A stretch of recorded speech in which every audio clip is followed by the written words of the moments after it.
ซึ่งโดยเฉพาะในช่วงเทศกาลเข้าพรรษา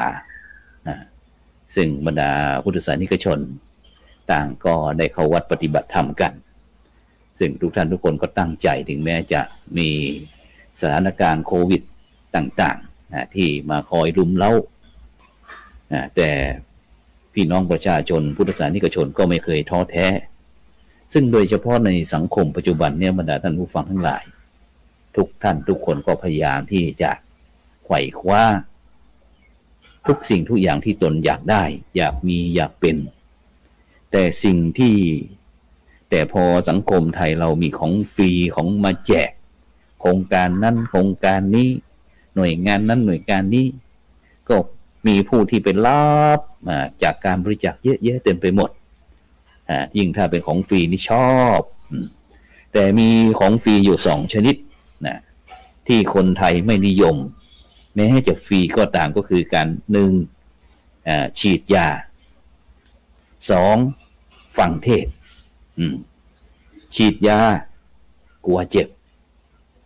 ฟังเทศกลัวง่วงฉีดยาป้องกันโรคฟังเทศป้องกันโรคก็คือกิเลสซึ่งจะเป็นอุบายสร้างความดีให้เกิดมีแก่ชีวิตอย่างสังขารจะสวยก็ต้องหมั่นขัดสีคนจะดีก็ต้องหมั่นฟังเทศอยากจะเป็นคนวิเศษก็ต้องหมั่นสร้างเหตุแห่งความดีเพราะเหตุเนี่ยบรรดาท่านผู้ฟังทหารทั้งหลายทหารที่ดีต้องมีคุณธรรมนอบศีลธรรมด้วยอย่างการฟังเทศมีอานิสงส์มากอย่างได้ฟังสิ่งที่ยังไม่เคยฟังได้ความรู้แปลกๆใหม่ๆบรรเทาสิ่งข้อความสงสัยมีจิตใจมั่นคงไม่หลงผิดซึ่งมีนักเทศรุ่นก่อนๆท่านยังเคยบอกอานิสงส์นอกคัมภีร์ว่าการฟังเทศหรือว่าจะเป็นการกระเซ้าเย้าแย่คนฟังที่ชอบฟังไปหลับไปก็อาจจะเป็นไปได้ว่าการฟังเทศเนี่ยทำให้มีโอกาสได้ไปเที่ยวต่างประเทศประเทศที่คนฟังเทศนิยมไปมีอยู่3ประเทศก็คือ1ประเทศอิสราเอลก็คือเอนนอนเอนพิงหลังเอนประเทศที่2ก็คือเลบานอนนอนแล้วก็ประเทศที่3ก็คือประเทศอาหรับ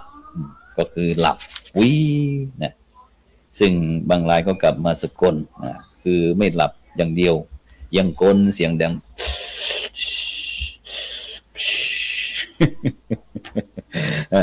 เพราะฉะนั้นนี่ก็เป็นการรับฟังรายการอยู่บ้านสร้างบุญตลอดพรรษาออนไลน์วันนี้ประเทศอาหรับคุณโยมวรัศนันบอกว่าประเทศอาหรับประเทศอาหรับประเทศเลบานอนประเทศอิสราเอลนะ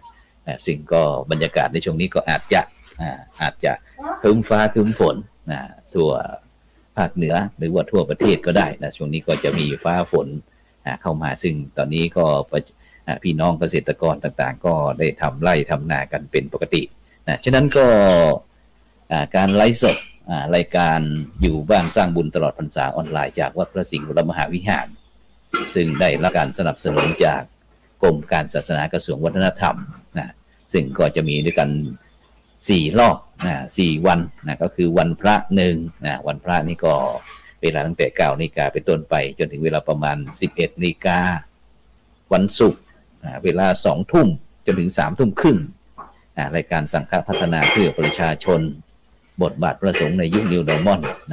หมู่บ้านรักษาศีล 5ต้นแบบแล้วก็วันเสาร์ก็คือเย็นนี้ก็จะพบกับรายการพระพุทธศาสนา4แผ่นดินซึ่งก็มีทั้งหลวงพ่อ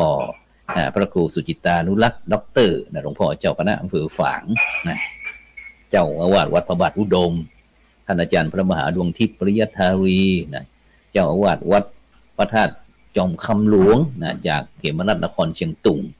แล้วก็ท่านพระอาจารย์พระมหาอิสระเชษฐ์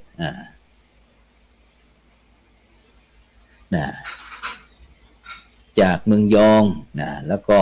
ท่านอาจารย์ปุรวิทย์วันตานะจากวันทาทัวร์นะเห็นว่าในช่วงนี้จัดท่องเที่ยวนำเที่ยวทัศนศึกษาจัดทัวร์ไปที่ประเทศลาวนะซึ่งก็ท่านใดที่มีความสนใจก็อยากจะไปเที่ยวนะก็สามารถที่จะใช้บริการวันทาทัวร์ได้นะสอบถามผ่านผู้จัดเองนะเพราะว่าถือว่าเราจัดเพื่อที่เป็นบุญเป็นกุศลด้วยนะซึ่งถ้าบรรดาท่านผู้ฟังท่านผู้ชมได้ไป